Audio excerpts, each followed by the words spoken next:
Good morning students. कल हमने पढ़ा था हिंदी व्याकरण का पाठ संधि, और संधि का हमने फर्स्ट पार्ट देखा था जिसमें हमने पढ़ा था स्वर संधि। तो संधि के कितने भेद हैं? संधि के 3 भेद होते हैं, स्वर संधि, व्यंजन संधि और विसर्ग संधि। तो कल हमने जो स्वर संधि पढ़ा था उसमें हमने देखा था कि स्वर संधि के कितने गुण हैं? 5 गुण हैं। यानी कि जब 2 वर्णों के परस्पर मेल से जो विकार उत्पन्न होता है वो संधि कहलाता है। और संधि में जो पहला था स्वर संधि, तो उसमें 5 प्रकार जो भेद हमने पढ़े थे। पहला था दीर्घ स्वर संधि। अब दीर्घ यानी कि यहाँ पर ये स्वर ही, ये जो भी वर्ण आएंगे स्वर आएंगे। स्वर संधि में वर्णों की जो आवृत्ति होती है या जो वर्ण आते हैं वो स्वर ही होते हैं, इसलिए इन्हें स्वर संधि कहा जाता है। तो दीर्घ स्वर संधि में 2 छोटे स्वर या 2 बड़े स्वर आने के बाद वो बड़े दीर्घ में या बड़े स्वर में परिवर्तन हो जाते हैं, जैसे आ, बड़ा आ, छोटा आ, इस तरीके से। तो उसमें हमने देखा जैसे कि शिव धन आलय शिवालय, भोजन धनालय भोजनालय, पुस्तक धनालय पुस्तकालय।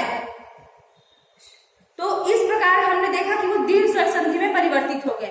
फिर दूसरा हमने देखा था गुण स्वर संधि। गुण स्वर संधि जो इसमें इसकी क्वालिटी दिखा रहा है कि जहां पे अ ई ए हो गया, जहां आ में ई वर्ण का प्रयोग हुआ तो वो ए हो गया, आ में ऊ का प्रयोग हुआ तो वो ओ हो गया, और री का प्रयोग हुआ तो वो रा हो गया। जैसे कि महेंद्र, शिवेंद्र इत्यादि। इसके बाद तीसरा हमने देखा वृद्धि संधि। वृद्धि यानी कि उसके मात्रा में वृद्धि हो जाती है, मात्रा में वृद्धि हो जाती है। गुण में जहां आ और ई का ए बना, वहीं पे वृद्धि में आ और ए का ए बन गया। जहां पे गुण स्वर संधि में जहां पे आ और ओ बने, वहीं पे वृद्धि स्वर संधि में आ और ओ बन गए, और री जो है अर बन गया। तो जैसे कि सदैव, एक, महाऔषध और देवर्षि, राजर्षि इत्यादि, यह आपका वृद्धि स्वर संधि का उदाहरण था। फिर उसके बाद हमने देखा यण संधि। यण संधि में जहां पर अ आ ई ऊ के अलावा जो और वर्ण हमें मिले, और यण की पहचान मैं बता दूं, इसमें मुख्यतः प्रयोग या का ही होता है। प्रत्युत्तर, प्रतिधन उत्तर प्रत्युत्तर, प्रतिधन एक प्रत्येक, यदिधन अपि यद्यपि। तो यद्यपि, प्रत्युत्तर, प्रत्येक, न्याय इत्यादि। तो यहाँ पे य है तो आपको पहचान जाना है कि यण संधि है। उसके बाद हमने देखा था अयादि संधि। अयादि संधि का भी मैंने उदाहरण के आधार पर बताया था कि इसको याद रखिएगा, जिसमें अय, अव, आव इस तरीके का प्रयोग होता है, जिसमें पवन, नयन, शावक, पावक इत्यादि इस तरीके का जो वर्ण है वो शब्दों में बनता है। तो इस तरीके से हमने देखा था स्वर संधि, जो मैंने एक बार फिर से रिपीट किया। अब देखिए यहाँ पे व्यंजन संधि। स्वर संधि में जहां पर स्वरों का प्रयोग होता है, स्वरों यानी उन स्वर वर्णों का प्रयोग होता है, और यही व्यंजन संधि में यहाँ पर व्यंजन और स्वर दोनों होते हैं। यदि व्यंजन के साथ जब स्वर आए तो यहाँ पर व्यंजन संधि होता है। जैसे कि दीर्घ धन अंत। अब देखिए क जो है ये अपने आप में एक व्यंजन है, का व्यंजन है, और अंत ये क्या है? आपका स्वर है। तो जब व्यंजन और स्वर मिलते हैं साथ में तो ये व्यंजन संधि है। और जबकि स्वर संधि स्वर प्लस स्वर, यानी कि स्वर जब मिलते हैं तो वो स्वर संधि है, आ ई। और वहीं पे जब व्यंजन और स्वर मिलता है तो वो व्यंजन संधि है। जैसे कि दीर्घ धन अंत दिगंत, क्या बनाता? दिगंत। दीर्घ धन अंबर दिगंबर, दिक धन अंबर दिगंबर।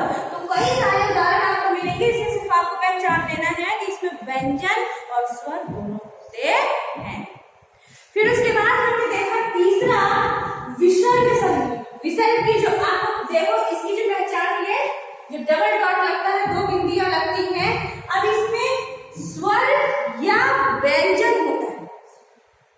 स्वर में स्वर और स्वर होता है, साथ में स्वर प्लस स्वर। व्यंजन में व्यंजन प्लस स्वर। और विसर्ग में क्या होता है आपका, जिसमें स्वर या व्यंजन होते हैं। विसर्ग में स्वर या व्यंजन होते हैं और इनके साथ जो चिन्ह लगता है वो है इसका, ये विसर्ग का। जैसे कि निह धन चय, हम इसको नी, ये नी है, लेकिन जैसे इसमें विसर्ग लगेगा तो हम इसे पढ़ेंगे नी। तो निह धन चय निश्चय। तपः धन वन तपोवन, तपः धन वन तपोवन। उसके बाद एक चीज इसमें और है, ये देखिए जो ये ऊष्म व्यंजन है, श सा सा, श शा सा। तो जब इनमें ये जैसे वर्ण व्यंजन वर्ण आए और जब इसमें इस प्रकार से आपके साथ आप इसमें विसर्ग का प्रयोग करें तो ये विसर्ग जो है इसी में परिवर्तित हो जाता है। जैसे कि दुह धन शासन। अब देखिए श, यहाँ पे ये ऊष्म व्यंजन है शा, लेकिन जैसे हम विसर्ग का प्रयोग करेंगे तो ये दुह धन शासन क्या बन गया, दुशासन। यानी कि जिस ऊष्म व्यंजन का आप प्रयोग करेंगे और विसर्ग लगाने के बाद वह ऊष्म व्यंजन उसी में परिवर्तित हो जाएगा, वही वर्ण आएगा। तो अब इसके बाद निह धन सार। अब देखिए यहाँ पे कौन सा है, ये सा है, ये भी ऊष्म व्यंजन है, ये कौन सा है, सा। तो निह धन सार निस सार, निह धन सार निस सार। तो हमने यहाँ पे देखा व्यंजन संधि और विसर्ग संधि, केवल 3 बातों। इसमें कुछ नियम भी लगते हैं, नियमों के आधार पर वर्णों के मेल में परिवर्तित होता है, वर्णों के मेल में परिवर्तन हो जाता है। लेकिन आपको ये एक बात याद रखना है कि जो स्वर संधि है इनमें दोनों ही पक्षों में स्वरों का मेल होता है और व्यंजन में दोनों ही पक्षों में व्यंजन और स्वर दोनों होते हैं। केवल स्वर स्वर आया तो स्वर बन गया, स्वर संधि बन गया। लेकिन अब इसमें स्वर के साथ जब व्यंजन का भी मेल होता है, व्यंजन का भी समावेश होता है, तो वो क्या बन गया, व्यंजन संधि। और विसर्ग में आपको पता है विसर्ग पहचान क्या है, तो ये है विसर्ग संधि, जिसमें विसर्ग लगाते ही उस शब्द में परिवर्तन आ जाता है।